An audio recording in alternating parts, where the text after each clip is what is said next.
তাহলে নিজে সূরা কাহাফ পড়তে পারেন, এই পরিমাণ কোরআন পড়া শিখবেন ইনশাআল্লাহ। বলেন ইনশাআল্লাহ।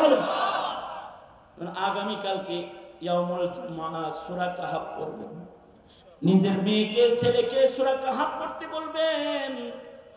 আগের যুগে শুধু শুক্রবারে সূরা কাহাফ পড়তো, ডেলি রাত্রে সূরা কাহাফ পড়তো ফিতনা থেকে বাঁচার জন্য।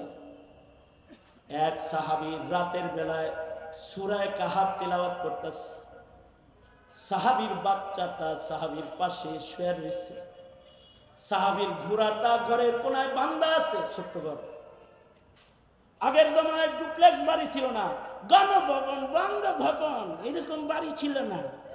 রহমাতুল্লিল আলামিন নবীর ঘর, ছোট্ট ঘর, যার মধ্যে মাত্র 4টা কবরের জায়গা। বড় ঘর না, আলোকিত ঘর না, আন্দার ঘর। বুখারীতে আছে আল্লাহর রাসূল ঘরের ভেতরে নামাজ পড়ে, উম্মুল মুমিনিন নবীর সিজদার জায়গায় শুয়ে থাকে। ছাত্র বলে, আম্মা জান আপনি দেখেন না? উম্মুল মুমিনিন বলে, দেখমু কেমনে, ঘর তো বাতি নাই, কুপিতে তেল নাই, মাসের পর মাস আল্লাহর রাসূলের ঘরের ভেতরে বাতি নাই, মাসের পর মাস নবীর চুলার ভিতরে আগুন নেই, মাসের পর মাস নবীর চুলা জ্বলে না, বাতি জ্বলে না, কিন্তু ঘরের ভেতরে আলোকিত ইবাদত আছে। নবী লম্বা নামাজ পড়ে, আল্লাহু আকবার, লম্বা করে নামাজ পড়ে, লম্বা সিজদা দেয়। যে ঘরে লম্বা নামাজ হয়, যে ঘরে ইবাদত হয়, ওই ঘরের মালিকদের নাম আসমানে ইবাদুর রহমান গ্রিনিজ বুকে উঠা যায়। মুফতি শফি রহমাতুল্লাহ আলাইহি বলেন, মুফতি শফি রহমাতুল্লাহ আলাইহি বলেন, আসমানে একটা বুক আছে, খাতা আছে, এখানে কারোর কারোর নাম যায়। কার নাম যায়? তার নাম যাবে না যার ঘরে টিভি আছে, যার ঘরে ডিসলাইন আছে, যার ঘরে সিনেমা নাটক আছে, তার নাম চলে যাবে। যার ঘরে সিজদা আছে, যার ঘরে নামাজ আছে, যার ঘরে কোরআন তেলাওয়াত আছে। আল্লাহু আকবার বলেন। ওয়াল্লাযীনা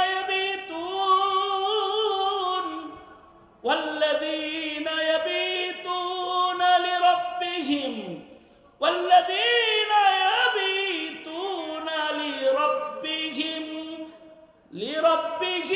সুজদান ওয়া কিয়ামা ওয়া ইবাদুর রাহমানিল্লাযীনা ইয়ামশুনা আলাল আরদি হাওনা ওয়া ইযা খাতাবাহুমুল জাহিলুন ক্বালু সালামা ওয়াল্লাযীনা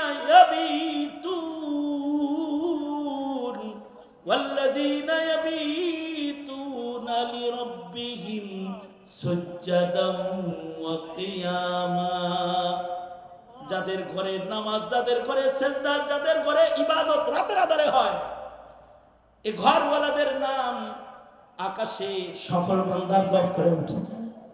তাদের ঘরে বাতি নেই, সাহাবীর ঘরেও বাতি নাই। সাহাবীর ঘর ডুপ্লেক্স না, ছোট ঘর, চাইল্ড রুম নাই, গেস্ট রুম নাই, গ্যারেজ নাই, পাকের রুম নাই, তার বেডরুম নাই, ড্রয়িং রুম নাই, চাইল্ড রুম নাই, বাথরুম নাই, একটা ঘর।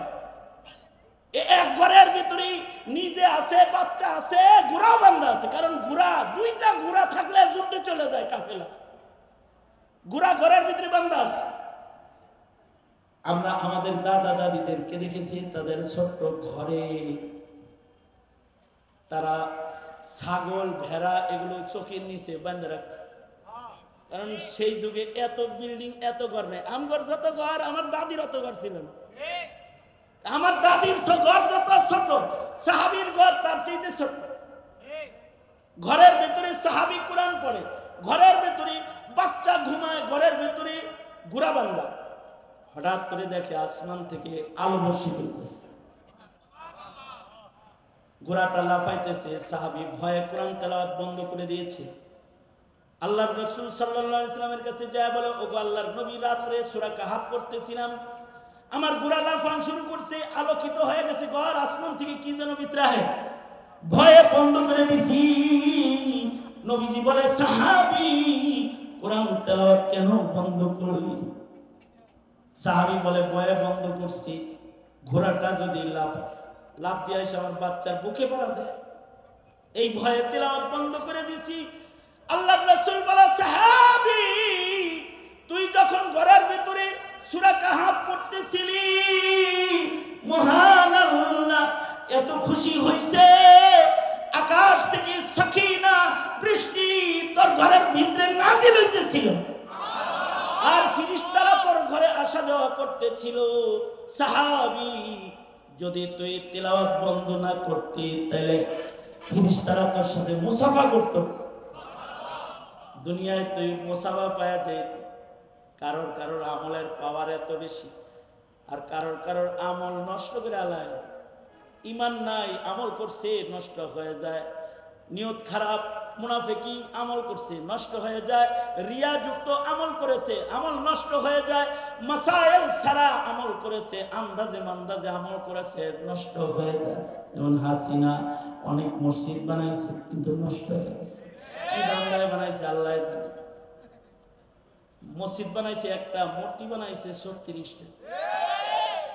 এক থানায় মূর্তি বানাইছে 36টা, 50টা, 100টার মসজিদ বানাইছে একটা। এক মসজিদ বানায় মসজিদে করে যাইতে পারে নাই, কিন্তু পূজায় মূর্তির কাছে সবাই দাওয়াত দিচ্ছে। আমল তো করছে, 70 রাকাত করে নামাজ পড়ছে ডেইলি। হ্যাঁ, ডেইলি ইশরাক পর্যন্ত কোরআন শরীফ পড়ছে। কত আমল! তাবলীগের জায়গা দিছে, কাকরাল মসজিদ দিছে, আমলের অভাব নাই। কিন্তু ঈমান নাই, আমলের কোনো দাম নাই। ঠিক কিনা? যারা আছে ঈমান নাই, তার আমলের দাম নাই। কুল হাল নুনাব্বিউকুম বিল আখসারিনা আ'মালা আল্লাযীনা দাল্লা সা'য়ুহুম ফিল হায়াতিদ দুনিয়া ওয়া হুম ইয়াহসাবুনা আন্নাহুম ইউহসিনুনা সুনআ। আমল অনেক করে আর হিসাব করে আমি অভিযুক্ত, ওয়াজ অনেক করে মনে করে আমি বড় মুফতি সাহেব, আমার দারুল উলুম যাওয়ার কোনো দরকার নেই, আমার আলেমদের কাছে নত হওয়ার কোনো দরকার নেই, জমহুর গুল্লি মারি। আমল অনেক করে, কিন্তু আলেমে দ্বীনকে শ্রদ্ধা করার তার দরকার নাই। সে মনে করে আমার আমল যথেষ্ট।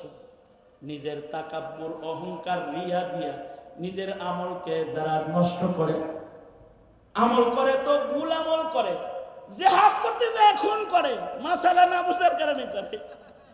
কি আকরা সায়ারেছেন কে?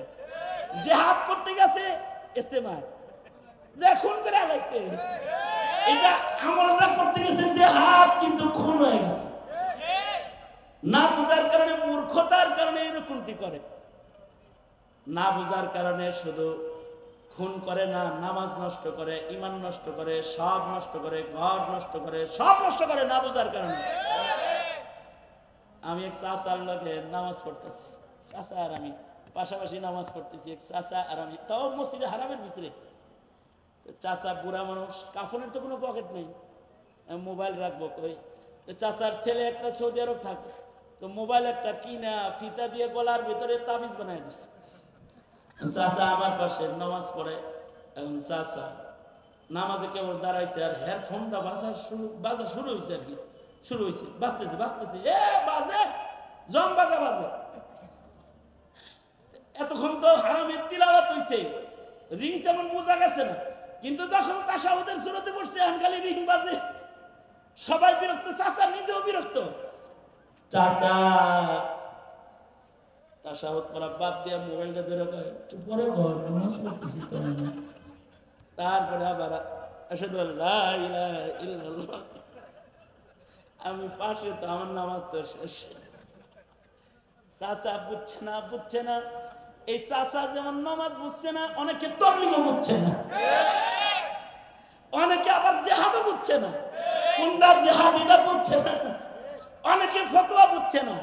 এর না বুঝার যত ফিতনা আছে, এই সব ফিতনা থেকে বাঁচানোর যোগ্যতা ইলমি দ্বীনের মাধ্যমেই অর্জন হবে।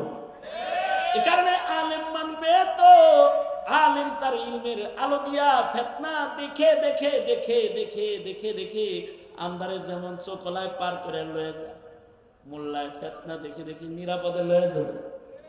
এ কারণে ১ নাম্বার সন্তানদেরকে ফিতনা চিনার উপযুক্ত ইলম দিতে হবে, আমল করার উপযুক্ত মাসাইল শিখাইতে হবে। আর নিজের প্রজন্মকে হক্কানি আলেমদেরকে মুরব্বী বানায় হাতে ধরায় দিয়ে যেতে হবে। এটা একটা বাপের দায়িত্ব। এটা বাপ বাপ হিসাবে ছেলেকে রাজনীতি শিখাইছো, ব্যবসা শিখাইছো, রাজনীতি শিখাইলা, ব্যবসা শিখাইলা, দুনিয়ার পথ চলা শিখাইলা, দুনিয়ার সব শিখাইলা, বাপ হিসাবে ছেলে কার হাত ধরে কবর পর্যন্ত যাবে ২-১ জন দেখেছ? যদি না দেখায় থাকো তুমি একটা কুখ্যাত পিতা। কুখ্যাত পিতা নিজের হাতে নিজের সন্তানকে হত্যা করার পরিকল্পনা তুমি নিচ্ছ। না ছেলেকে কোরআন শিখাও, না ছেলেকে কোরআন ওয়ালা চিনো। মুহতারাম হাজিরিন, বেশি শক্ত করে বলা মাকসাদ না, শক্ত হয়ে যায় বলতে গিয়ে। এরপরেও যদি কেউ কষ্ট পান মাফ করে দিবেন, কিন্তু উম্মতের উলামায়ে কেরাম যা বলে হৃদয় থেকে বেদনা সহ বলে, অনেক বুক ভরা বেদনা সহ বলে। কি দরকার আছে আপনাদের সাথে এমন তেরা তেরা কথা বলার? আমি তো 22 সালের মরাখালী জেলখানায় যখন ছিলাম, 4 মাস দেয়ালে হেলান দিয়ে যখন আমি ঘুমাইছি, আর আমার এখান দিয়ে যখন পিক পড়ছে, হাত যখন ছিলে গেছে হ্যান্ডকাপের আঘাতে, পাটা যখন হাতুড়ি দিয়ে বাড়ি দিয়ে ছিদ্রি করে ফেলেছে, রক্ত পড়েছে, ওই সময় হেলান দিয়ে কাটাইছি।